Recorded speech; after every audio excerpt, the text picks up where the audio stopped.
President Trump is defending payments he made to two women during his 2016 presidential campaign. His former attorney, Michael Cohen, disclosed the transactions as part of special counsel Robert Mueller's investigation into the 2016 election. Paula Reid has more on the president's response. This morning, President Trump tweeted that payments to alleged mistresses just before the 2016 election were a simple private transaction, refuting allegations from his own Justice Department that the payments violated campaign finance laws.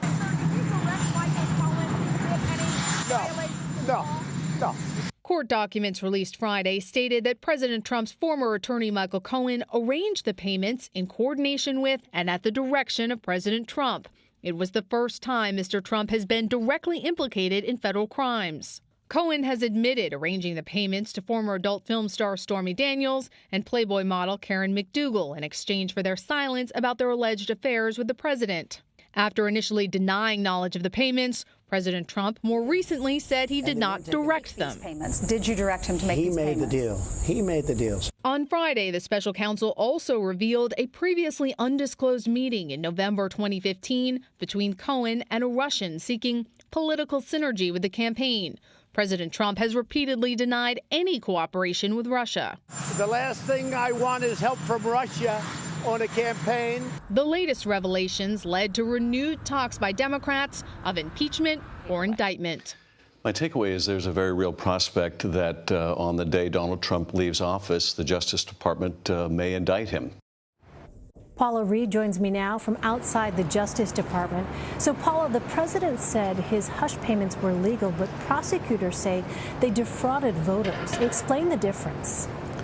Well, the president is trying to argue that he paid these women to stay silent in an effort to protect his family. He and his lawyers are trying to approach this as a personal matter. They're saying, look, he would have done this under any circumstance. It had nothing to do with the election. But the fact is, federal prosecutors believe that Michael Cohen was acting as an agent of the campaign and that he was trying to buy the silence of these women in an effort to impact the outcome of the election. And federal prosecutors say in doing that, he exceeded campaign contribution limits, and of course they failed to disclose this. So any sort of covert or secret effort to influence the election, that is a potential crime. Well, you mentioned some Democrats say this could be grounds for impeachment. How are Democrats approaching that idea? With a very open mind, let's put it that way. House Democrats are going to have to decide whether or not these allegations, if they're true, if it's worth putting the country through impeachment proceedings. Because this Justice Department, Elaine, they do not believe that you can indict a sitting president. Now, federal prosecutors could potentially try to pursue the president after he leaves office. But really what's going to dominate the conversation over the next year is whether or not these allegations, again, if they are found to be true, whether or not this is something that is worth pursuing impeachment for. Well, in the latest memos, Michael Cohen and Michael Flynn were both cited as providing substantial information to the investigation. Why was prison time recommended for Cohen and not Flynn? Well, first of all, Michael Cohen's crimes that he is admitted to are much more expansive, more numerous, and federal prosecutors described him as someone who is trying to undermine our core democratic institutions for his own profit. They really didn't have a lot of nice things to say about him. Whereas with Michael Flynn, he admitted to lying to investigators, but the special counsel describes his cooperation as substantial, as significant. So really what it has to do with is what you were originally charged with and how much information that you provided to investigators. How valuable did they think that was in relation to your crime?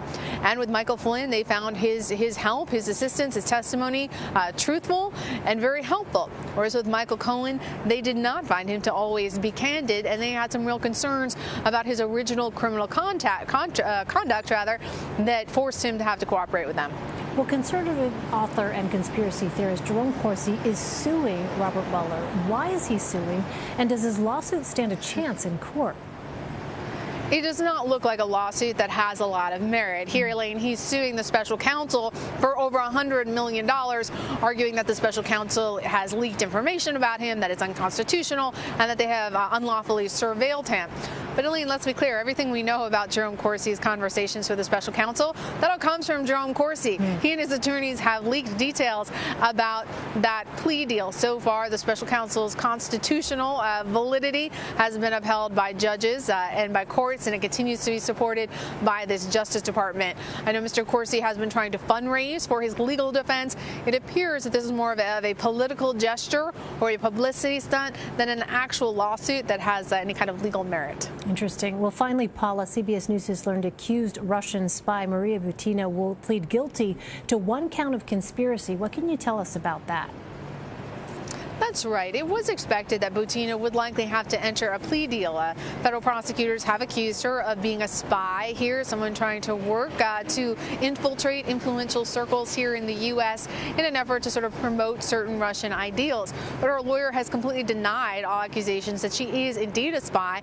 And Justice Department prosecutors found themselves in a tough spot when they got out over their skis and accused her publicly of trading sex for access. They had to dial that back. Throughout this case, Elaine, it's become clear that really the only resolution for both sides here would be a plea deal. And as part of this plea deal, she will plead guilty to conspiracy. Her lawyers will ask for about 0 to 6 months. But this will be a felony conviction for her. And as such, she will likely have to be deported back to Russia. All right, Paula Reid at the Justice Department for us. Paula, thank you.